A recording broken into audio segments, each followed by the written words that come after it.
यार इन लोगों की नस्ल क्या है मुझे नहीं पता, पर मुझे पता है डेटा की नस्ल के बारे में, यानी डेटा टाइप्स के बारे में। दोस्तों डेटा टाइप्स क्या होते हैं? फॉर एग्जांपल जैसे मैं लिखा a इक्वल 10। अब यहाँ पर जो 10 है वो ए वेरिएबल के अंदर स्टोर है, ठीक है।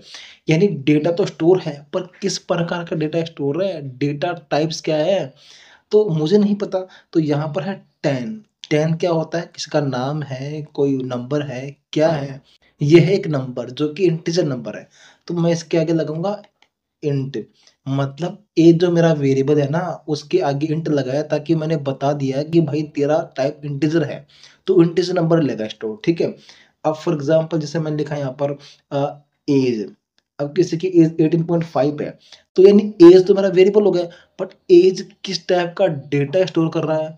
वो कर रहा है एक डेसिमल नंबर, यानी आप इसको फ्लोट लिख सकते हो उसी लैंग्वेज में, ठीक है, या डबल लिख सकते हो, ठीक है। यहाँ पर डेटा टाइप्स होते हैं वो तीन कैटेगरी में डिफाइन है। पहला है बेसिक डेटा टाइप्स, दूसरा ड्राइव्ड, एंड तीसरा यूजर डिफाइन।